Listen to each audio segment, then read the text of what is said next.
It is my pleasure to welcome you to the second webinar of the NASH SHEEO series, Advancing Educator Preparation.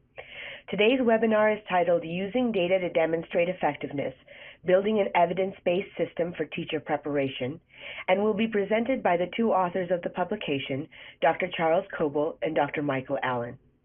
Dr. Charles Coble is co-founder and partner of both the Third Mile Group and Teacher Preparation Analytics, as well as co-director of the Science and Math Teacher Imperative, a national initiative of the Association for Public and Land-Grant Universities. He is Professor Emeritus of Science Education at East Carolina University, where he served as Dean of the School of Education for 13 years. Dr. Coble's past experience includes serving as Vice President of the University of North Carolina System Office, as well as Vice President for Policy Studies and Programs at the Education Commission of the States. Like Dr. Coble, Dr. Michael Allen is also nationally recognized for his expertise on teacher quality and teacher preparation. In addition to serving as a co-founder of Teacher Preparation Analytics, he coordinates a Teacher Preparation Research Alliance through the Appalachia Regional Education Laboratory. Dr. Allen has also served as a senior consultant to the Science and Math Teacher Imperative Initiative, as well as a senior program officer at the National Research Council and the director of the Teacher Quality Program at the Education Commission of the States. I will now turn it over to our presenters, Dr. Charles Coble and Dr. Michael Allen. Well, thank you, Sharmila. I want to thank you and all of your colleagues at SHEEO for inviting us to make this presentation and for coordinating this entire event. And also thanks Rebecca Martin at NASH and for NASH's co-sponsorship of the webinar. And also just let me mention that we do have a third author, and that's Ed Crow. Ed's not on this webinar today, but he was very much involved with creating the document. Michael?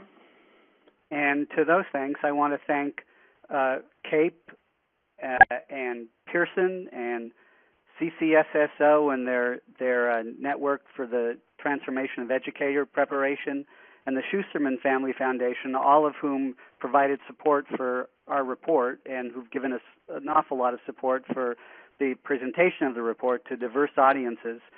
There are also many people in a number of states, some of whom may be on the call, who were really helpful in helping us collect the data that we needed to do the report. And we also have a number of people that we want to thank who provided very careful review and critique as the report went along. So I think with that, we can go to the next slide. So the question is, why this report? How did it all start? It started with a request from Pearson Higher Education to CAPE. And the request was to see if CAPE might be able to provide some kind of an outcomes-based assessment that compared all the teacher preparation programs in the U.S. Well, CAPE quickly disabused them of the possibility of doing that, but said that what they would try to do, and then they referred this response to us as a request, would be to review our current ability in the U.S. to provide outcomes-based assessment of preparation programs. So that was our charge, and our response to that charge was to analyze our current ability to do what CAPE wanted us to do, but through the lens of an ideal set of program performance indicators. And that was the approach that we chose because we wanted to push the field to aspire to employ much better metrics than we currently use, and in some cases than we currently have available, in order to assess the effectiveness of teacher preparation programs. And we thought that a vision of what could be possible might provide inspiration, a la Star Trek, to boldly go where no man or woman has gone before. Okay, Michael. As we work to identify these ideal indicators, we decided early on that it was really critically important that we choose an economical set of measures that could serve multiple purposes: public information, program improvement, state and federal accountability, and even accreditation. But that meant that the indicators, measures, and data should be useful for all three of those purposes: informing the public, improving programs, and being accountable. So the indicators should principally focus, we decided that we wanted the indicators to principally focus on preparation program performance. Thus, our indicators focus heavily on outcomes.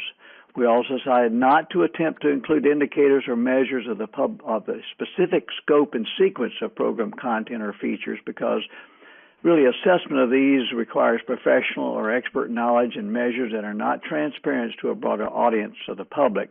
And because there's so little research and so little agreement about the scope and sequence of teacher preparation, current attempts to measure such features are often really heavily disputed. Witness the NCTQ curriculum assessments across the country and how that's been received by many, or of questionable utility, like the number of clinical hours, how many does it really take? So we believe that the focus of the public and policymakers should be on how programs perform.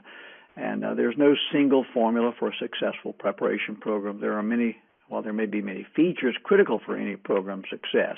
So at any rate, teacher educators and other education experts, through vehicles like accreditation, program inspection, etc., strike us as the proper individuals to assess strengths and weaknesses internal to programs. So policymakers and the general public do not know, for example, except in the broadest of ways, how medical or nursing or engineering schools prepare their candidates. Neither does it seem to us that they really care for that level of detail about teacher education. So we decided the indicators should really be measurable and comparable between programs, at least within an individual state. So finally, we recognized that not all of the measures we needed were available now. So as a compromise between perfection and urgency, we decided to identify measures that we thought had a realistic chance of being developed and hopefully sustain their implementation by the year 2020. Okay?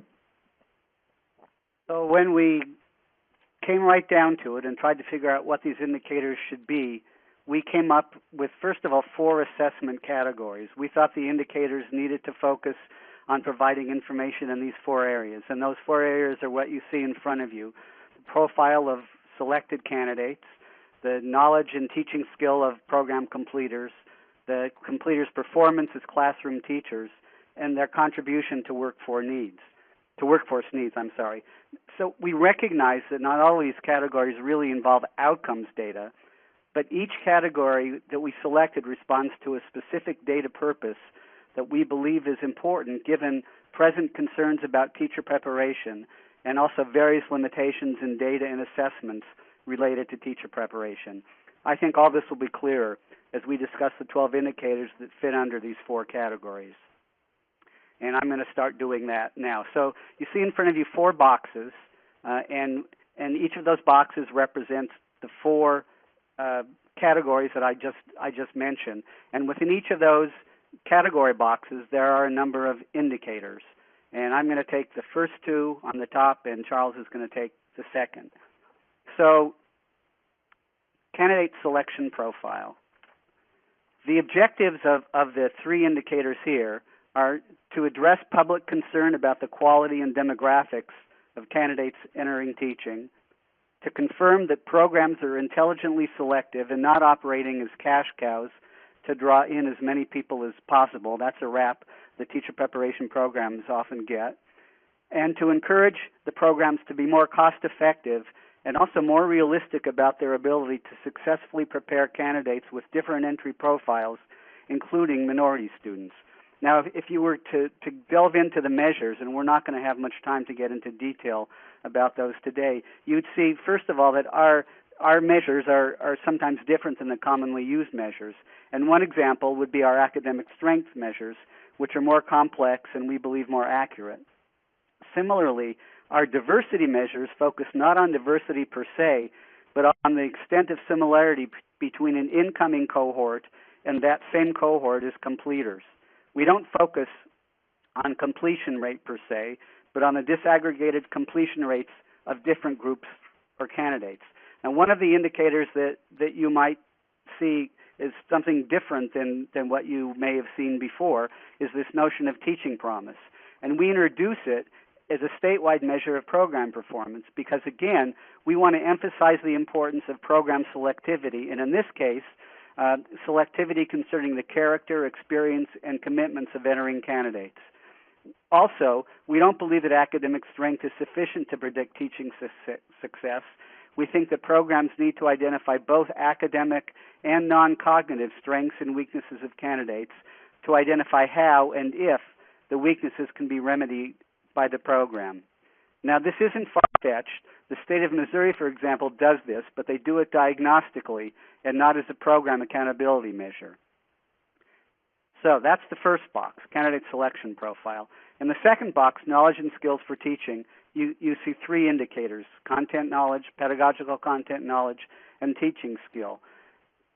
We talked about, at the very beginning, wanting an outcomes-focused set of indicators, and these are not outcomes in the ultimate sense of how well program completers do in the classroom, but they're important because they provide some indication of a program's standards for completion and of the strength of its curriculum, and they also enable triangulation with measures of completer performance of teachers, which are not sufficiently robust in many cases. We believe also that all summative or licensure assessments in teacher preparation need to be strengthened considerably, and we'd like to see national exams in these three areas with a national passing score, just like they have in the nursing profession. When it comes to teaching skill, we applaud the development of the EdTPA and the forthcoming PPAT as good, authentic assessments of teaching skill and of teachers' ability to use their content knowledge successfully in the classroom. However, there are some misunderstandings about what those kinds of assessments really are assessing. They're not, in our view, adequate assessments of pedagogical content knowledge or of knowledge for teaching, but they only assess that kind of knowledge in a narrow range of a teacher's teaching subject. What we would like would be a broad and deep assessment of pedagogical content knowledge, understanding that the development of that kind of an assessment would be a huge push for preparation programs, and that there may be few programs, if any, that currently prepare students adequately to pass it. So our measures of completers' rating of their program, which is the last one here, requests 2 surveys upon program completion and after the first year of teaching. Okay, so that really was 4 measures, Michael, that knowledge and skills of teaching, right? And so let me go on now to pick up the last 2, performance as classroom teachers and program productivity alignment of state needs. And so under performance as classroom teachers, you do see 3 indicators. Note that our 3 different indicators include some valid and reliable measures of teacher impact on student learning. You'll see that in a few moments. And we do believe that value-added measures provide one source of important information, that we also recognize their limitations and would caution that. So we think it is imperative for teacher educators to embrace student impact measures in order to support efforts to improve them. Not embracing it means we'll not likely work to improve them as we should. So we also advocate for observation-based performance assessments of program completers or alternate route interns during the first 3 years at least of their teaching career. And we advocate the use of brief surveys of K-12 student perceptions of their teachers' strengths and weaknesses, which we'll speak more about later. Under program productivity alignment to state needs, we think states need to know how well their programs are contributing to their teacher workforce, entry and retention in the field, and entry and retention in high-need subjects in schools. And we recognize it is not necessarily the mission of all programs, especially many of the research-intensive campuses, to address specific state needs in teacher preparation, but neither can institutions, especially public universities, turn away from those needs. We also recognize that retention in the profession is not all on the shoulders of preparation programs. It is a systemic issue, and in-service mentoring and professional development as well as working conditions are important contributing factors to retention. But if there are notable differences in entry or retention between these retention rates between programs within and across universities and in high-need areas, that's important information for both policymakers and programs to have. So in states with tiered licensure, the percentage of completers who reach the second stage, for example, can provide a good measure of retention within the profession. So let's go to the next slide. And this is just probably impossible for you to read. But as you look at the entire KEI, the key effectiveness indicators, the 4 assessment categories on the left-hand side of your screen, the 12 key effectiveness indicators down the midstream, and the 20 multiple measures. We count it, honestly, as near a miracle that debate as we did and having our work carefully critiqued as we did, that we could actually arrive at this parsimonious outcomes that seem to have considerable face validity across multiple audiences. Probably on an aside, on a more personal level, Michael, Ed, and I are pleased that our friendship actually survived this exercise, but you'll see this in the total report, and it's too small, especially in the measurements, to see here. Let's move on to. Yeah, I just want to point out one thing on this slide, and that's that I apologize. I had left out under knowledge and skills for teaching the fourth indicator, which is completer rating of programs. So if you look at here, you see the 4 boxes again, and you see the 12 indicators. And now we'll go on to the next slide. Okay, so we don't suggest specific benchmarks or performance standards. That actually was not the purpose of our work. That's important work, but not work we were doing. So comparing programs and institution scores on specific measures within states may be more valuable than setting specific benchmarks, which are actually often arbitrary. For example, tercile distribution of program candidates on licensure exams for SAT or ACT.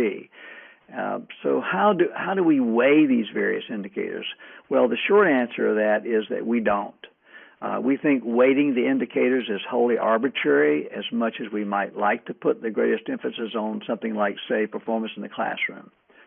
Moreover, giving programs a composite score really masks relative strengths and weaknesses and does not provide really reliable information. Also, we believe that uncertainties about the validity and reliability of many of the indicators imply the importance of using each one of them as one piece of an overall program assessment. However, there's no reason that a state couldn't take the 12 indicators and note how programs do or where they rank comparatively on each indicator. Programs with low scores on more than 2 to 3 indicators or with low scores on the performance and classroom indicators might be flagged for more in-depth review by a state. So evaluation of programs of professional preparation, whether it be medicine, law, engineering, nursing, or teacher preparation, these are not exact sciences. So while we want to constantly seek to improve our assessments, we really cannot expect to achieve absolute certainty. That said, we do need to do, as it says in the slide, to understand the limitations of our current evaluation measures and practices and to work to improve them. We need to employ the most valid, precise, and informative measures using the best data and assessments that are currently available. For example, distribution, mean, and tercile instead of pass rate on licensure examinations. We need to employ multiple measures of program strength. We need to recognize that the weighting of measures is arbitrary, as Charles just said, and we need to use, ultimately, qualitative as well as quantitative information for high-stakes program decisions. So one of the things that Sharmila asked us to do was to talk about how the KEI relates to some current efforts, and we're going to talk about 2 current efforts, and one is the older Title II indicators, or the current Title II indicators, actually, and the second is the CAPE standards and reporting requirements. And I'm not going to spend a lot of time on these, but there's minimal overlap, really, between our KEI indicators and the current Title II reporting requirements. Where there is similarity is in the case of a licensure examination pass rate. We would contend that the Title II measures are inadequate, and that's frequently the case, we think. There are Title II reporting requirements on program or institutional characteristics we believe are not helpful for accountability purposes. For example, hours of clinical experience required. That in itself is insufficient to tell us very much about programs. And there are also simply important KEI indicators and measures that are just completely missing from Title II. For example, pedagogical content knowledge and some kind of an assessment of candidate teaching performance. This gets addressed a little bit in the new Title II reporting requirements, and I don't want to spend very much time on those, partly because we really haven't had a chance to study them, and I don't know them well, and the subject of this is really not Title II requirements. But I do just want to say that there is substantial overlap, we think, between our indicators and most of the new indicators suggested in the proposed rules. But I think all of us at TPA are concerned that the new requirements are add-ons and that many flawed and unhelpful reporting requirements in the current law will remain in place until HEA is reauthorized. I know personally I'm concerned about some of the accountability provisions attached to the new requirements and the apparent weighting scheme suggested for some of the measures. But let's just suffice it to say that it appears that our key effective indicators would satisfy almost all of the reporting requirements proposed by the new Title II regulations, but we believe that the new requirements are ultimately a bit too narrow, and we believe that what's ultimately needed is a reauthorization of the Higher Education Act and Title II so that the reporting burden on states and institutions can be reduced, and so that the selection of required indicators can be much more coherent and strategic. Okay, well, let me pick up on the relationship between KI and CAPE standards. First of all, as we're showing here, we see a good deal of consistency in indicators required, but some additional indicators are in the KI that are not required by CAPE. We see that both of them place an emphasis on program outcomes, which we think is important. Some of the differences are that our recommendation, we would recommend an annual reporting, public reporting of the data by program. And CAPE understandably collects both qualitative and quantitative data on outcomes and program characteristics like clinical experience, partnerships, etc. That's important for an accrediting agency to do. We understand that KI is not the totality of accreditation. The KI attempts to signal program performance, not suggest any specific benchmarks or performance standards. Finally, it's not clear to us whether CAPE's annual report will include data disaggregated by institutions or programs. So I think we're at the point in the program, Alan. Michael, you're going to take it from there. Yeah, and, actually, Sharmila is gonna I think feed us questions or comments that you all out in the audience may have had.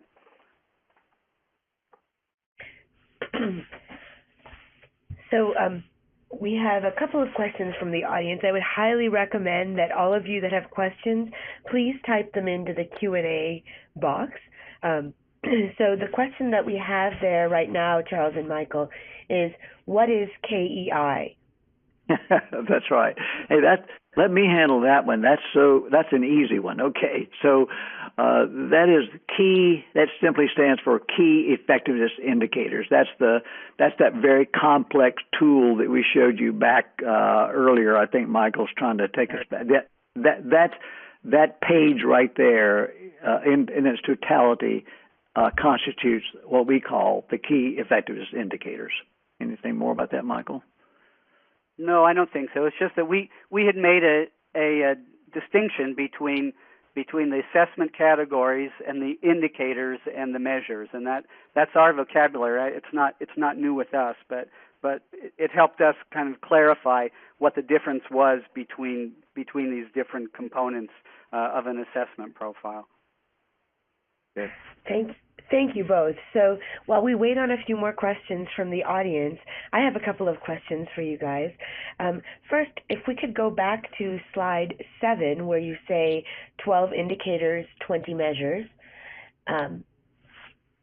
I was wondering if you might talk a little bit more about those indicators that you mentioned. The measures are aspirational, and so I wondered if you might talk a little bit about what your thoughts are about those aspirational measures, and what is some good practice that might be out there already, or what you have thought about or suggested among the three of you authors as far as potential ways to meet those measures as states think about developing these measures? Sure. Well, let's start with this teaching promise measure, and we're going to talk about a little bit later some examples that we call points of light, and I'll try not to be repetitive of what's coming later. But teaching promise is I think as I noted earlier, we feel is important because we think it's important to look at some non-cognitive aspects of teacher candidates. And there are, in fact, states that are developing, and Missouri comes to mind, and I mentioned, a teaching promise profile. I mean, they actually have an assessment which was developed by Pearson, and they give that assessment, I think, to all of their incoming candidates, not as a screen, but as a way of trying to put together some kind of a development plan for their candidates. Our view is that this could be easily become a screen, and at the very least, it could become an indicator for the public that shows the extent to which programs are really concerned about getting candidates who not only are academically strong, but also who have a real, I hate to use the word, but a real disposition for teaching. So that's one example. Charles, I don't know if you want to elaborate on that or go on to a different one. Yeah, let's just say a little bit more about that. I think many people probably in this webinar have heard about the whole notion of grit and determination and some leadership capacities, some evidence that people have been engaged in the kind of work with youth or others that would show a strong determination to move in that direction professionally.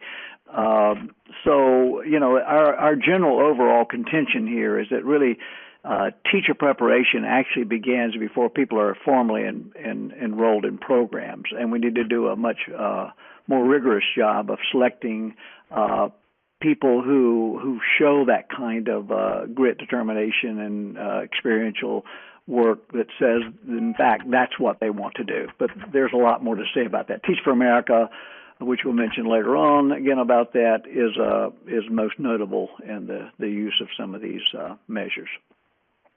Camilla, it looks like there are a lot more questions now. Do you want to take those, or do you want us to continue answering yours? Yes. No, yes. I think we should move on to the audience questions. So the next question is, what do you think will need to change about teacher preparation to implement the kind of comprehensive quality assurance system you guys are proposing?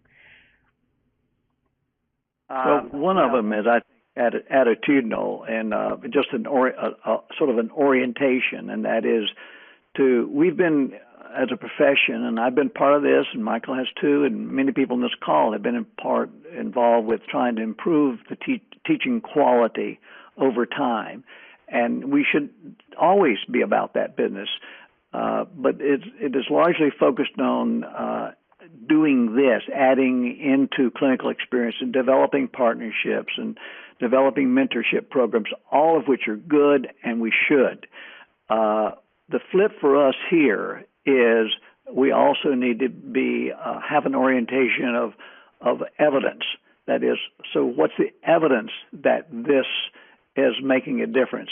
In other words, it's not just more and more clinical experiences, but probably improved quality of it. So are we measuring that, and are we showing the outcomes of our work? And so it's a flip from looking always at what we're doing inside the program to being able to look at the evidence of the outcomes from the program. I don't have much more to say. I think the only thing I would add is just I think what needs to happen is it's not just a matter of what I think teacher preparation programs have to do in order to be able to implement these indicators and measures, but I think it works the other way. Is that it's what can these indicators and measures do to help teacher preparation programs change for the better.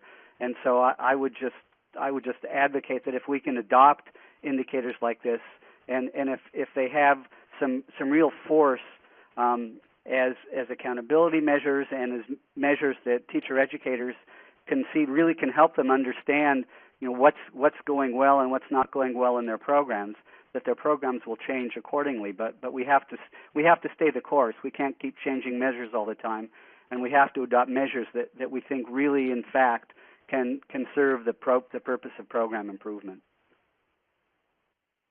Thanks, both. So let's move on to the next question, which is that you guys had mentioned 3 factors that should be looked at when reviewing candidate performance on certification exams. Could you repeat them and elaborate? And this the audience member mentions distribution, mean, and a third one.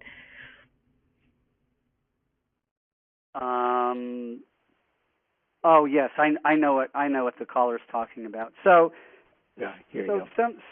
sometimes when people talk about how well candidates, and this usually is related to content knowledge, how well candidates demonstrate their knowledge of content. The classic measure is, well, so what's the pass rate of candidates in this program on licensure examinations? And that's a measure that's very deficient for a number of reasons. One of which, candidates could potentially take licensure exams, 10 times until they pass it. In some programs, when candidates don't pass licensure examinations, they're no longer considered candidates for the program. So it ups the overall pass rate for the program. But apart from that, and partly because we don't think licensure examinations are rigorous enough, or at least the cut scores are set so low that they're in effect often not rigorous enough, we think it's much more indicative to show both a tercile spread of candidates, so what percentage finished in the first tercile, the second tercile, and the third tercile of the distribution on a licensure examination, and then secondly the mean.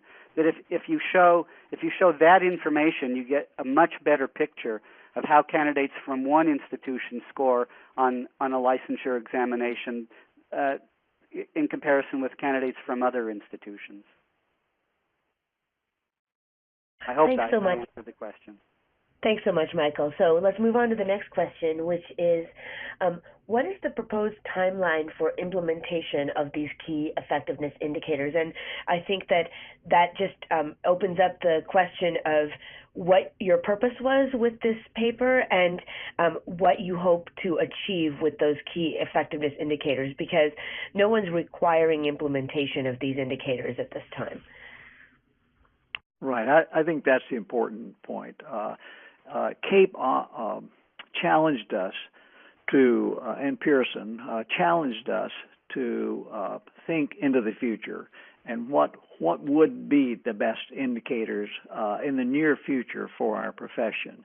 And so this was an exercise in trying to respond to that challenge. And we chose the year 2020 as being a reasonable near-term future by which the nation, that is the research community, the teacher education communities, accreditation, and others, could rally the forces in the direction of committing to these set of indicators. Now, because of the highly decentralized nature of education in our country, we know that no one is in charge of that goal. And so for us, that it occurs through accreditation primarily. So we're delighted that our indicators line up in many ways with what's occurring in CAPE right now, but they do exceed them. And so what we will attempt to do, and what we hope others will attempt to do, is rally around a common set of indicators. As Michael said, we haven't done that, but if we do that and stay the course, I think we can have the kind of credibility our profession needs, and the kind of direction that we feel we need to go, I think, can be sustained. But Michael, what are your additions? Well, I just really one other basic reason. I think we chose the notion of 2020 because we recognized that there had to be some R&D in order for some of these indicators really to be put into action in any meaningful way at all, and that there needed to be R&D in other ways because some of the current measures that we do have and some of the kinds of assessments that we have can be improved. So to take an example, there really is no broad and deep pedagogical content knowledge assessment. It doesn't exist.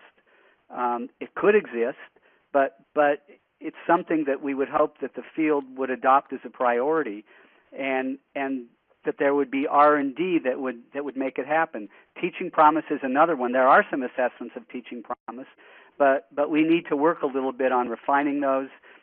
And if we're going to adopt them, nationally, or if a state is going to adopt them as some kind of a measure of program effectiveness or program quality, there needs to be, again, a little bit more R&D done. Value-added assessment is another example. We strongly believe in the importance of value-added assessment, but we also recognize that there are some deficiencies. Some of them are simply that we don't have adequate assessments in all subject areas. Others are that there are some difficulties with some of the models that are being used. But we think that over time, those things can be improved. And so the idea of having this hopefully be launched in 2020 strikes us as a way to say that we need to do this, but we also need to do it carefully, and we need to allow the time that's required in order to have all the indicators and the measures really be implemented.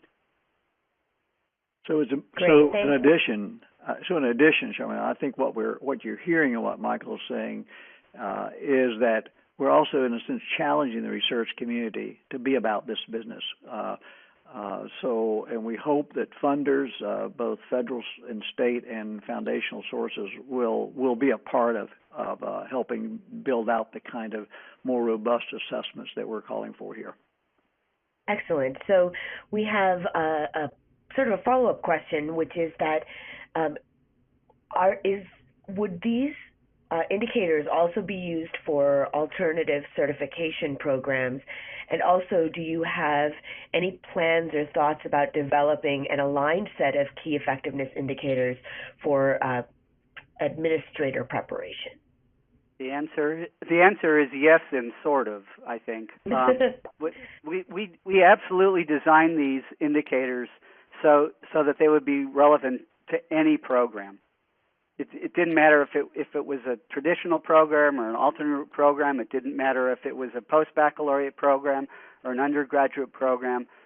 We believe that these indicators would be indicators that could indicate the effectiveness of every program. So we understand that there are some difficult issues. When what's a cohort, all right? When in the case of an alternate route program, do you start assessing teaching skill? We understand there are complications, but we don't think that means that the indicators are only indicators for one kind of program. The second question is, we certainly know about the increasing desire of states to talk about educator preparation and educator program accountability, and we think that we could certainly take similar indicators and use them to assess the effectiveness of leadership preparation programs or administrator preparation programs, but that wasn't our charge with this particular report. Thanks, Michael. Let's move on to, there's a couple of questions here about teacher certification assessments. And so what the audience is wondering is, what is your thinking on the nationalized teacher certification exams and whether it's realistic? And a related question, which is, what is the relationship between the testing companies, Pearson and ETS, and the push towards colleges of education using such national teacher preparation assessments? They may be pricey. The price will have to be incurred by the candidates or the programs. So what is your thinking around national assessments, and is that realistic, and who will bear the cost? We're eager to talk about this one. Yeah. Well, first of all, we call for we call for more development of professionally inspired national comparisons, and so that does imply some national testing. But of course, we also know that in this country, there will be no agency that will that's associated with our federal government that will be involved in administering any kind of national assessment. That would only come through the profession. So professional assessment development, perhaps in collaboration with testing companies, not imposed by the testing companies, is a preferred path. States agreeing in consortia to work together, especially those states that do a lot of the handoff of candidates to each other when they complete programs. And there has been some examples of that work in the United States. Those are the threshold around which we think a start can be made and some forward motion be made. But we do see that kind of professionally based licensing examinations predominate in the other professions, and we certainly advocate for that direction. Yeah, I think that's right. As to the other question, sure. We understand that companies like Pearson and ETS see potential profits in the idea of having these standardized examinations, whether it's state by state or whether it's a national examination. But that's just kind of the reality of the field. I think the part of the difficulty is that there is some desire on the part of many people to feel comfortable that a teacher prepared in one program who by that program's definition is a superior completer or has superior skills is no better or no worse than a candidate who's given the same judgment by another program in the state or by any other program in the country. And I think part of the concern is that since it's such a large, industry. We produce 200,000 teachers at least every year. It's very difficult to be able to compare how that many individuals do without some kind of standardized examination. And so to the extent that we really want to have that kind of comparison and the assurance that a teacher produced in New Mexico is just as, if they're licensed, is just as qualified as a teacher produced in Connecticut or in Florida or anywhere else, I don't see any way of doing that without relying on standardized examinations, at least not in the future, not in my lifetime, and probably not in my kid's lifetime. But we would hope that that by being wise and in what we do, that we can draw down the cost of some of these assessments. Maybe assessing fewer items, but assessing larger payoff items, if you will. So I think these are statistical, methodological issues. And I'd like to see our community engage directly in trying to address these issues, because I do think what Michael's saying is that looking at something across states ultimately is going to be good for all states. Thanks, guys. Okay, one final question for this period of Q&A. An audience member is asking about your thoughts on states, and I think this leads nicely into the second part of your presentation, how you see states balancing the role of supporting educator preparation programs and their improvement and regulating them and holding them accountable as we move towards consistent measures. I'll just say one thing about that, at least initially, and then Charles can maybe say some things. One of the things that we've noticed, we've been talking with a lot of states. There were 15 states that we talked to put together this report, and we've been active in a number of other states, some of the NTEP states and others. And one of the things that we've seen, which I think is really heartening, is strong efforts on the part of many of these states to have these accountability systems not be gotcha systems. In other words, not trying to impose unreasonable requests on programs and having some kind of a system that's so punitive that if an institution does one thing wrong, they're going to be censured.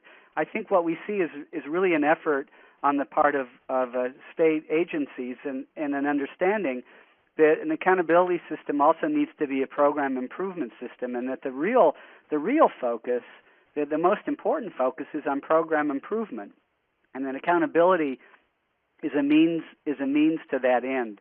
So I think that's heartening, and I think we do see states trying to work together with institutions, and states that want first and foremost to have institutions improved before they want institutions shut down, I think are the states that are gonna make the most progress.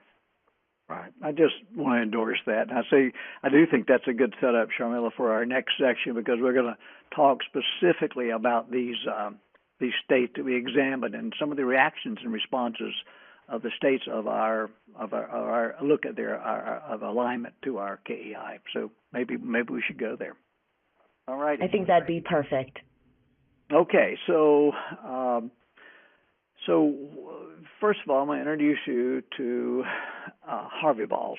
Okay, so on the screen right now, you see a rating key that you're going to see how we applied this in just a few minutes. But so the indicators and measures.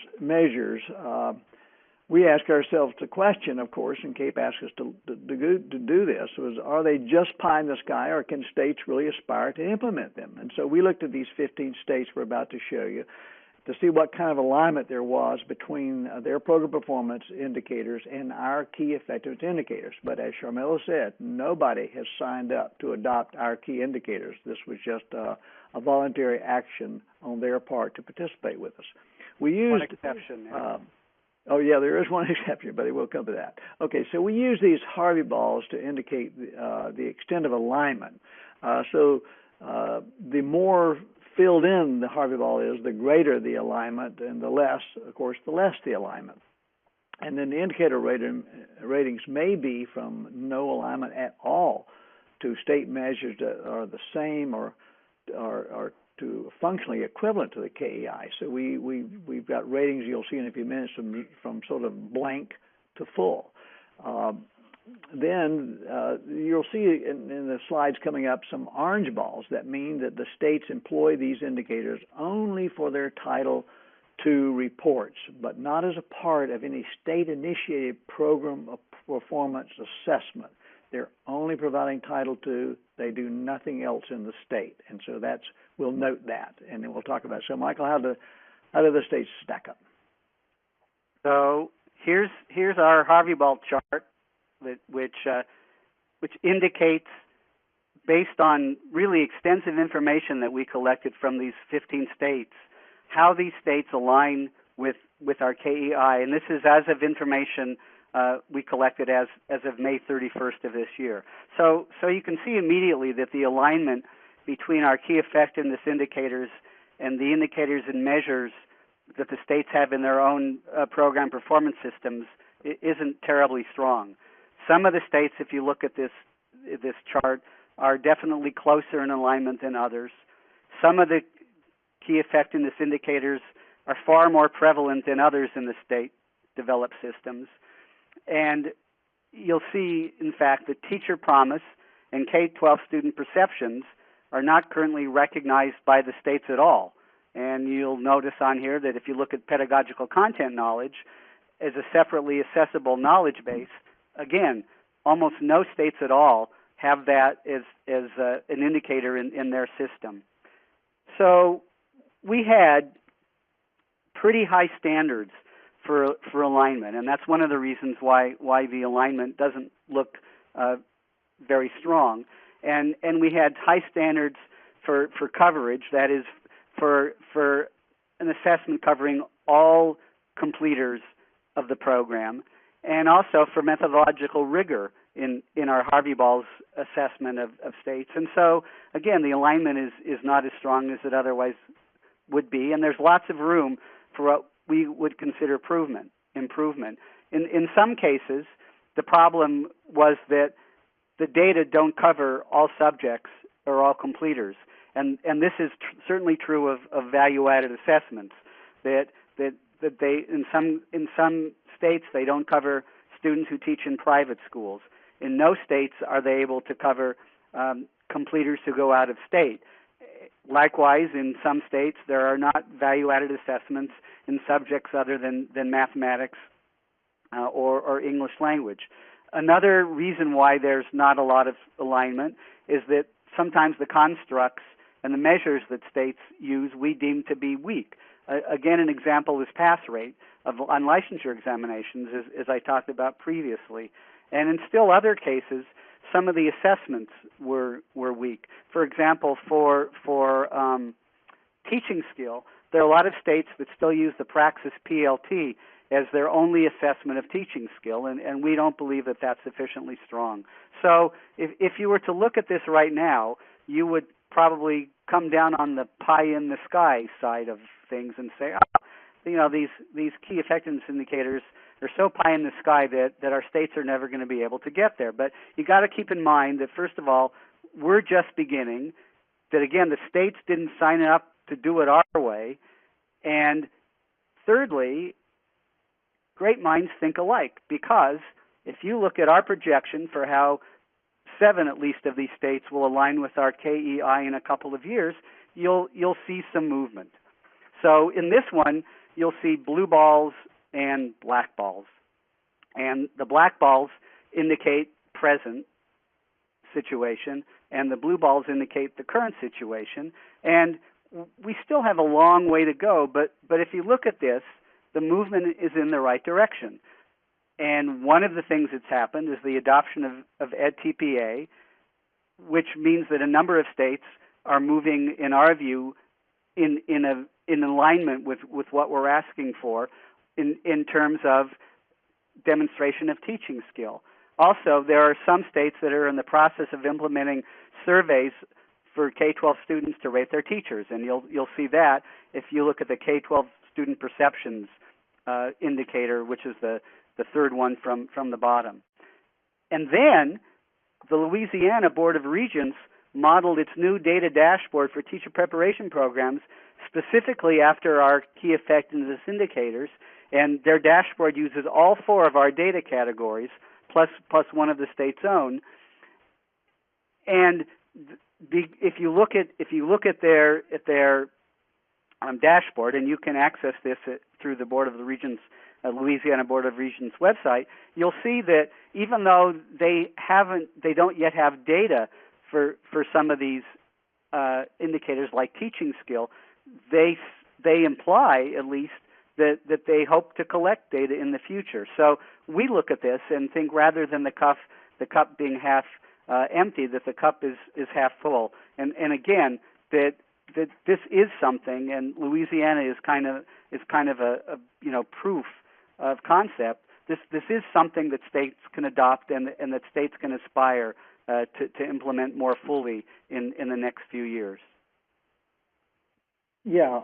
So what Michael was just showing us was a projection by, in the blue balls were a projection by 2016-17, and that was not us just making that up.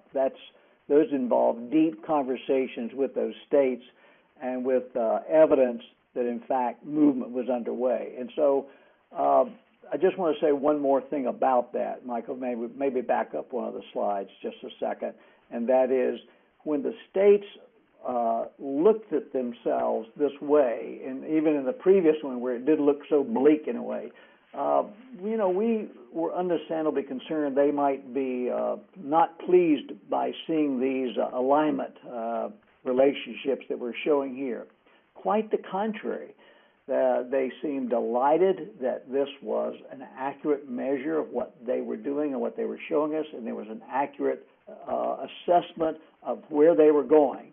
And so they liked the idea of being able to show where we are now and where we're going, and were energized by the exercise rather than defeated by it, if you will. So let me go to the next work. There is work to be done. So if we look at the overall picture of what we found, we determined there was more work to be done, of course, in at least 5 areas if states wished to voluntarily align to the KEI. And so certainly there's more, we feel there's a need for more strategic uses of the data, particularly to improve things like candidate selection profile and in aligning program productivity that the state needs.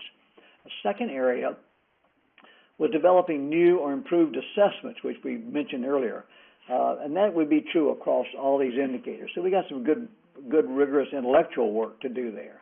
So the third one is improving measures and statistical models, especially in assessing impacts and in this alignment to the state needs.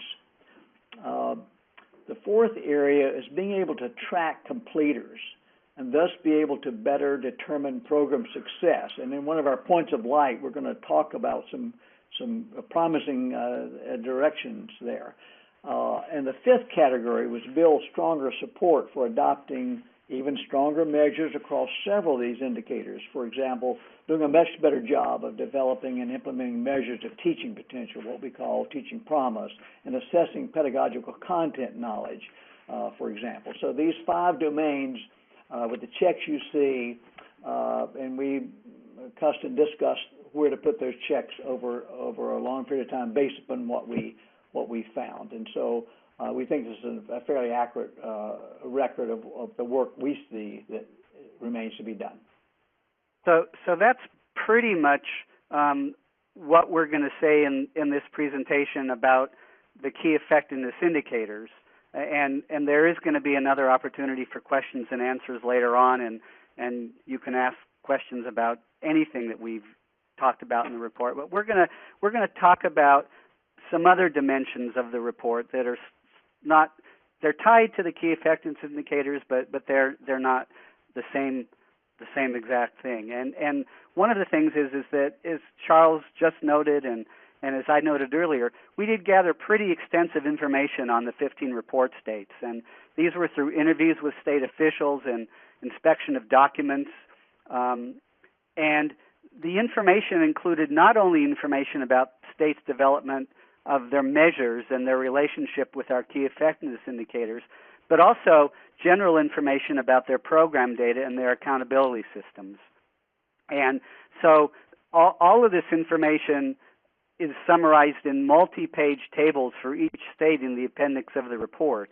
And it goes into a fair amount of detail. And if you're interested in looking at these 15 states or any one of these 15 states and finding out, what they're doing and getting our assessment of where they're moving, then please do look at the index of the report. But in the body of the report, we also constructed a very abbreviated 2-page chart on the states that tries to capture the information that was in that appendix. And a small piece of that covering 2 states is reflected in this slide. And what this particular table and this slide note are how close to implementation the state's program performance systems are. That's one of the things that you'll be able to see here if you look at how we rated Missouri and New York. What kind of accountability role the performance data play, and that varies from state to state. In some states like Missouri, they see that their indicators they're developing as really being the basis for state action. It could be praise, it could be censure of their preparation programs. In other states, which at the moment is probably a little bit more typical among the 15 that we got information on, they see right now these indicators as being advisory, helpful, but not themselves definitive of state action. And the third thing that you'll notice from this table is you'll note how accessible this information is to the general public. And then that, again, differs from state to state. In some states, it's very hard, if you're a member of the public, to find any information about the performance of teacher preparation programs. You may be able to find it on the Title II website, but in some states it's not easy to find the Title II website. In other states, there's limited public access to information, and in some states there's quite a bit of information that the public can easily find about their teacher preparation program performance. Okay, so in that deep dive into the states in policy related to teacher preparation, we unearthed or confirmed some previous impressions that there were really some well-developed and emerging peaks of excellence, or what we call points of light, that we wanted to highlight and describe in our report because good things are happening and they're getting better. So we identified, although we felt there were some more, we tried to establish some rigorous criteria for selecting examples into our report, and we identified 10 programs or initiatives that really fell into 6 categories. And so the first one, as you see on the screen here, new state performance assessments, and we saw that in Kentucky, Ohio, and Tennessee, all very different and all very good in different ways. In fact, if you saw the ECS Eclipse today, there was a new report on the annual report card in Tennessee that's going to come out. They have 2 things, an annual report and a Tennessee report card on the effectiveness of teacher ed programs, both really excellent and getting better. So the second category is recruiting accomplished teachers, and many of you are familiar with the UTeach program out of Austin, Texas, which now has a dissemination network across the United States, something I thought would never see universities adopting a practice, replicating a practice, not adopting it. And then Teach for America, which have gone well beyond these passive acceptance of who applies to their programs, who meet their minimal standards, which may be high, but who meet those standards. They really go out there and are very active recruiters using some very different approaches. The UTeach program is an undergraduate program, primarily targeted for science and mathematics. Teach for America, of course, recruits persons who have already completed a bachelor's program. In the second slide here, you see a promise for teaching. Michael's already mentioned this. The Missouri administered this voluntary non-binding assessment, which really is helpful to teacher candidates to self-assess their compatibility with the actions they're getting ready to take, and that is to prepare for a teacher, to pause and reflect on that before they move forward. And so, and it also helps identify some areas in which they might want to strengthen. So under candidate performance assessments, of course, most everyone on this call is very familiar with or know about what the new development called EdTPA. Programs across the United States are beginning to adopt this. There are whole states that are adopting EdTPA as a part of their accountability system, and that's underway in Georgia right now. And then you may be familiar with the new ETS PPAT assessment. It's a different approach, and it just came online this fall for assessing candidates. And in our report, we draw out the distinctions between these 2 types of assessments, and that's beyond our time frame here, but I encourage you to go to the report. So Louisiana, as we've already mentioned, was the first state in the union to really use value-added measures to assess teacher preparation programs. And their model really has changed a great deal recently, and it's modified from what it originally set out to be, but it remains as the most mature system in the United States, and we encourage folks to take a look at it. Then a new development, the problem of tracking program completers across state lines, is being tackled by NASDAC, the National Association of State Directors of Teacher Ed Certification.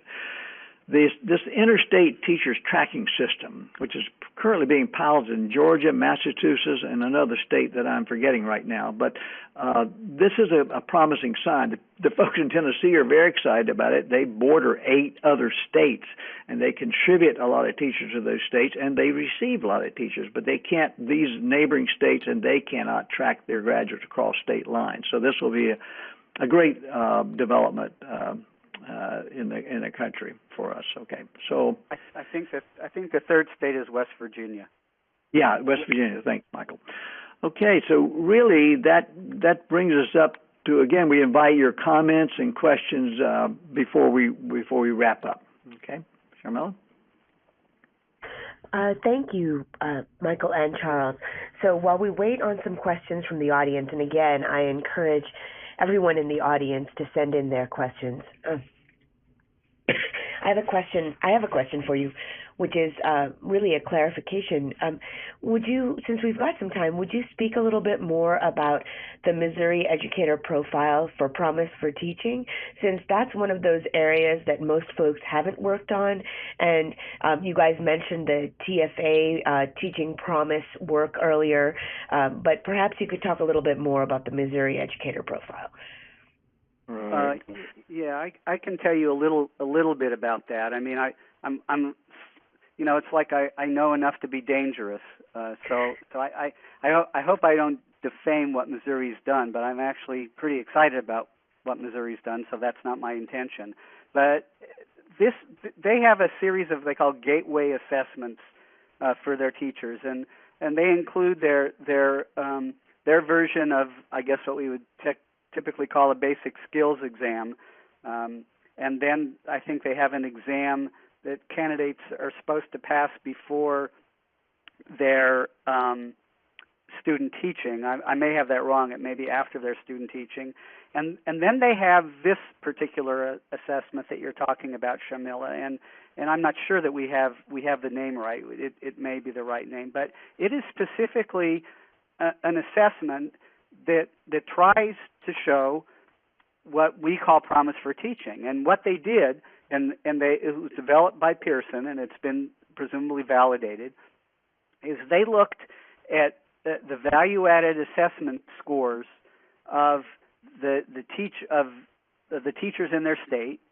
They looked at the teachers who had the highest value-added assessment scores, and they tried to see if there were certain kinds of habits or characteristics or experiences or whatever you want to call these things that seem to be prevalent among these teachers.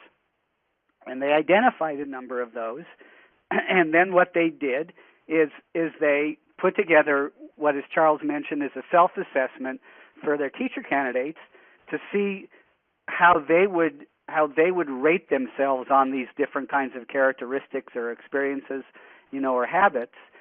And so what it was supposed to tell them was how much these teachers are like the teachers who value-added assessment has shown to be successful teachers in their state. And they have a scoring for this.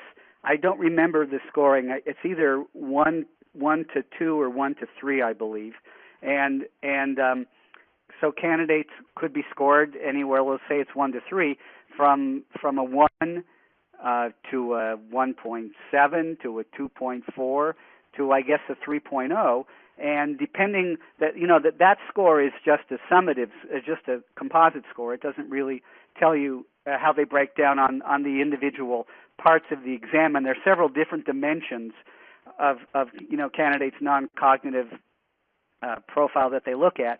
But they could take the score on any of these different dimensions, and they could say, well, this candidate, maybe lacks, I don't know, some kind of characteristic. And so the question becomes, so how can we put together an individual development plan that would then hopefully help strengthen the places where the candidates are weak?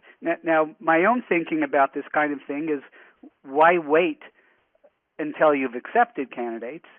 Why don't you give this kind of an assessment to aspiring candidates and hopefully have enough knowledge of how the candidates score, both on this kind of assessment and on a more academic assessment, to have some kind of a sense of whether or not you think that in the time that you'll have this candidate in your program, whether it's 2 years of an undergraduate program or 3 or 4 years, or whether it's 1 year of a post-baccalaureate program, do you think you have enough time to take that candidate from where they currently are to where they need to be in order to be a successful teacher in the classroom?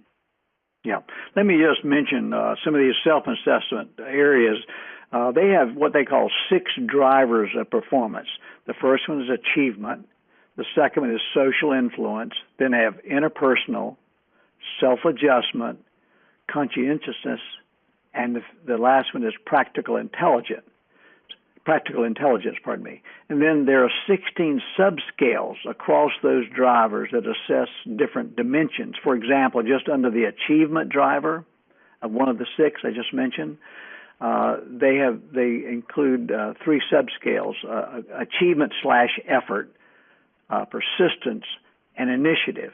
So we don't have this exact items in front of us to give you what those are, but you get a sense that they're looking for evidence, or the person's self-expressed evidence, that they have been involved in some achievement efforts that have yielded a positive result. They have persisted and they have taken initiative or not. It is a 3-point scale, as Michael mentioned. So the TFA measures, they have different ways of getting at some of these same indicators right here.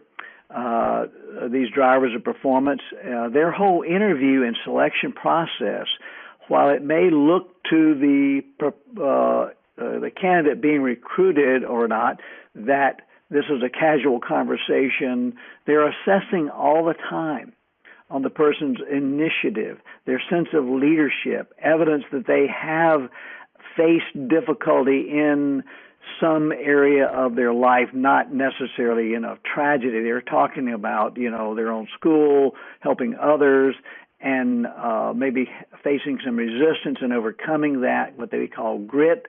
They have a different strategy, and some of that's proprietary, so we can't get inside that black box, but it plays large in the Teach for America selection process.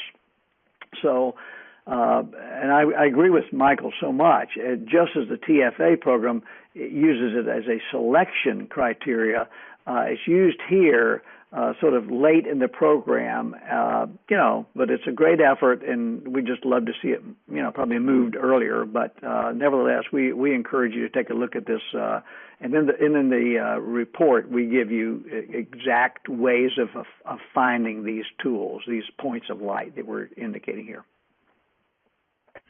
Thanks, both of you. Before we go on to the next question, I want to answer a couple of folks have written in asking where the report is available and whether the slides will be available. So I want to say, first of all, the report is available on the CAPE website, which is at cape.org.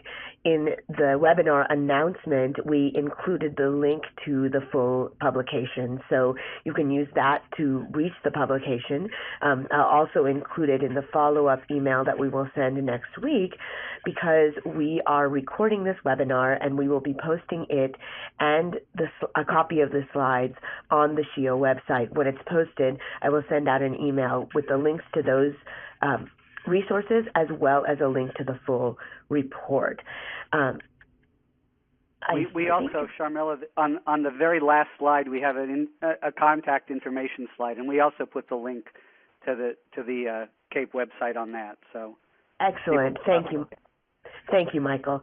Okay, so the next question is it asks about the value-added method. So what the person is asking is that you guys are advocating the value-added method in teacher evaluations, but this seems opposed to what the American Statistical Association Coalition have said about this being inappropriate for use in teacher evaluation. And I know that they've said that it's inappropriate in rating educator preparation programs. What are your thoughts on that as far as using value-added measures and how much they should count towards either teacher evaluation or to be used towards program evaluation? Well, I'd argue that your second question is probably the most important one. Charles mentioned before, we have 12 indicators, and we have 20 measures, and we don't advocate selecting one of those, value added or anything else, over any of the others. But we do believe that value added or some rigorous assessment of teachers' impact on their students ought to be one of the measures. And I think we understand that there are often limitations that in the value-added models, there are limitations in the data, there are limitations in the ability of programs to be able to get value-added information on all their students, as I mentioned before. And there certainly are methodological complexities when you take an assessment which is initially intended to assess how well a teacher is doing in a classroom, and then use it to assess the program that prepared them. We understand all those things. Nevertheless, Louisiana is kind of a proof of concept for how valuable value-added assessment can be. So what Louisiana did, and I may get the subject and the grade wrong, I believe it was something like middle school English. Louisiana looked at how their programs performed, and again, they were the first state that did this, and they looked at what the average value-added score was of the completers of different programs, and I think it was in middle school English, and they found that there was a pretty great difference between the top performers and the bottom performers. So what they did is they said, well, let's try to figure out why that is. And they got these programs together, and lo and behold, they discovered that there were things that the low-performing programs weren't doing very well, or that they were doing and shouldn't be doing, and that the high-performing programs were doing better.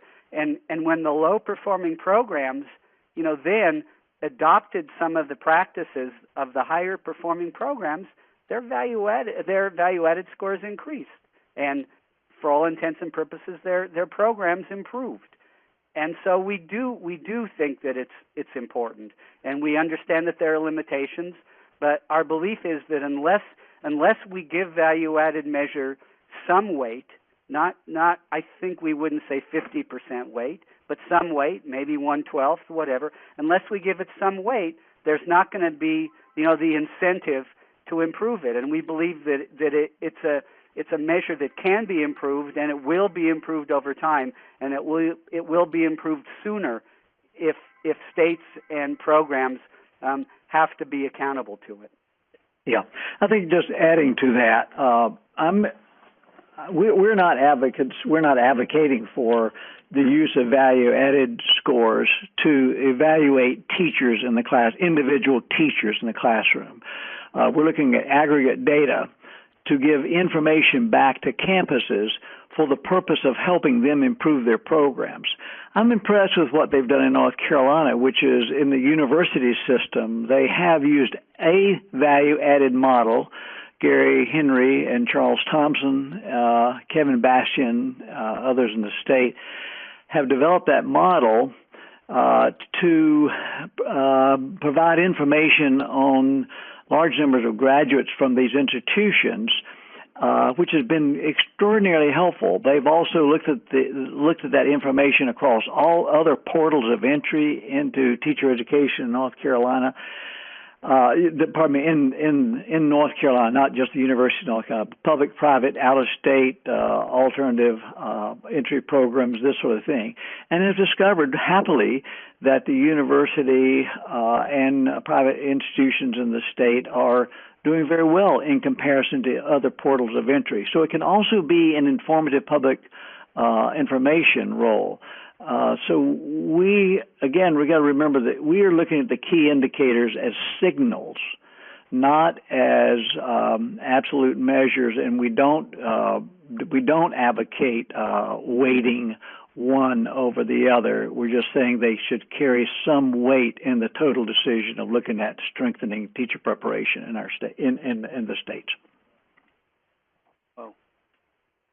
Thanks to both of you. So I think we have already finished with the questions from the audience, so I will ask you one more question, and I'm sorry, I'm flipping us back to slide 18 because you had mentioned that you had a lot of information about the difference between EdTPA and the PPAT. Since we have a little time, perhaps you can talk about some of those main differences and maybe whether you see any of those differences as critical to the performance assessment work.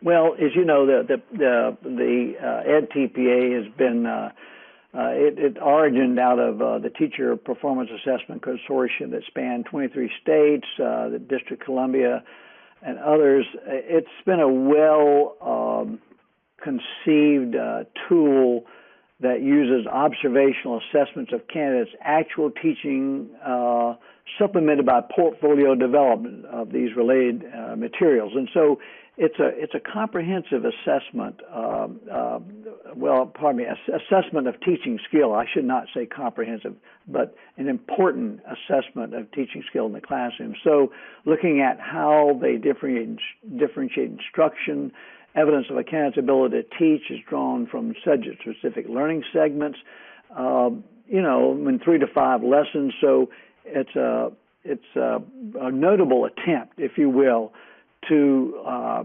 before the university or alternative license program recommends that candidate to teach, that they have some assessment of their ability as a teacher candidate to instruct in ways that are perceived by the literature to be relational to effective teaching later on. Now, what is underway, and some of the evidence is just beginning to come out, is so what is the relationship between EdTPA scores and actual classroom achievement, that is that success of a teacher as evaluated by principals on common assessment tools for which the principals have been trained to administer. So those data are being collected, and although we've seen some of it, the reports are not out, and so we're not privy to announcing what the results are. But I think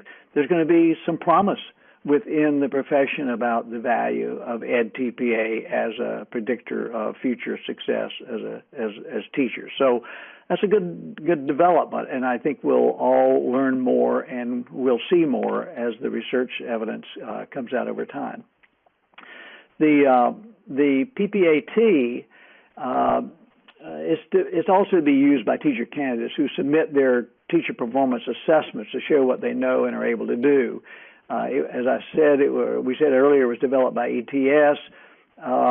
It's looking at skills in really these 5. They identified some very specific task areas: knowledge of students in the learning environment, assessment and data collection to measure and inform student learning, designing instruction and student learning, and implementing and analyzing instruction to promote student learning. So it's based far more on the student's ability to provide evidence in response to those task areas, and less reliant upon classroom observations of those teachers. So there are some distinctions, and programs will do well to look carefully at the 2 different strategies for measuring teacher performance to see which one they feel has more efficacy for what they want to accomplish in their programs. We're not advocating one over the other. We're just saying this is the direction we need to go.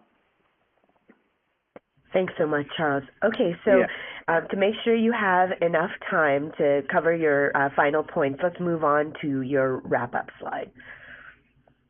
Okay. So, in conclusion, the key effectiveness indicators, we think, challenges the field to do better. It furthers our understanding of what we can and need to measure about preparation programs, and that second point is probably the most important reason why we wanted to develop them.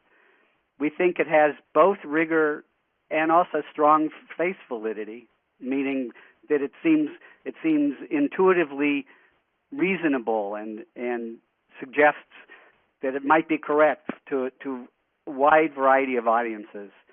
Also, the KEI suggests measures that serve multiple purposes, that is, both public information, state or federal accountability, and program improvement. We think because of that, and because it's fairly concise as it is, that it can greatly streamline the accountability process. And in fact, Missouri has such confidence in the indicators they're developing that they think once their whole system is up and running, they'll basically be able to use annual tracking of programs' performance on their indicators instead of their annual 7-year labor-intensive state approval process, so that it could greatly save time and perhaps and hopefully be a more objective measure of how programs are doing. And finally, the KEI pushes the field to demonstrate the programs can live up to high expectations.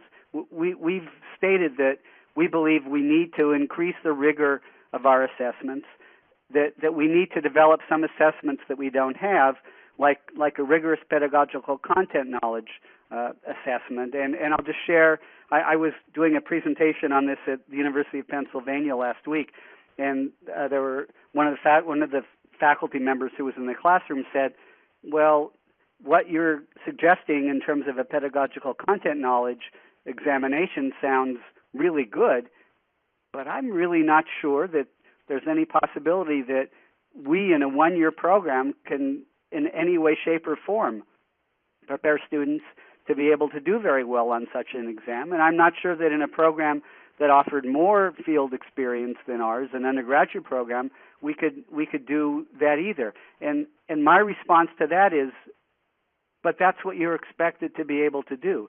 You're expected to prepare teachers who, in common parlance now, are learner ready. And if in fact they don't have a broad grasp of their subject area, and the grasp not just intellectually but in terms of teaching practice, they're not going to be successful in the classroom. And so our view is that if we're serious about high standards for teacher preparation programs, and that's what we think that these key effectiveness indicators represent, we have to adopt them, and the field has to be able to be moved to the point where their candidates are taking the assessments and the programs are showing their competence by scoring high on them and not scoring low on them. Okay. I think just one other comment to build on what Michael said is that our indicators also imply some responsibilities of states. And so these indicators which talk about responsiveness to state needs, the state also has some skin in that game. That is, just as we encourage that universities and colleges not abandon their graduates upon the day of graduation, but they do get picked up by districts and states, and those systems have responsibilities. It's what we must do to help develop relationships among that triangle to help assure that teachers graduating from even the best programs have the best opportunity to thrive and prosper in the profession in which they want to make a difference, and I think they can. So our last slide is just repeating the title of this, and it provides the contact information that we hope you will be in touch with us about further comments, critiques, concerns, issues you have with what you've read here, what you've heard here, and what we hope you'll read in our report when you click online and check it out. It will, I think, be challenging, and also we want to be challenged. So we're strong believers in teacher preparation. We think it's very important, of course, for the well-being of our states and nation, and we want to see it better and better. And so we hope you'll be in touch with ways we may help you advance a common purpose. So thank you very much, Ramila, and we thank everybody for your good work in trying to improve this critically important profession. Yeah, thanks, everyone. Thank you, Charles and Michael. Thank you so much for taking the time to discuss your report with us. With all the recent calls for accountability in educator preparation, including, which you mentioned, last week's release of the Department of Education's new proposed regulation for Title II of the Higher Education Act, it's critical that we in the field be proactive about creating an accountability structure that works for educator preparation program improvement as well as program accountability. I want to thank the presenters for all the work they've done to put together a framework to begin this discussion, and I would greatly encourage all of you on this webinar to follow the link, read the report, think about the utility and feasibility of the reporting categories and data elements suggested by the authors, and take advantage of this unique opportunity to respond to the framework by writing to the authors directly with your comments and suggestions using the contact information on this slide. In the end, we all share a common purpose: to define a framework that will allow us to provide necessary and critical information for both program improvement and accountability. Thank you all for joining us. This concludes today's webinar. The webinar has been recorded and will be posted on SHEEO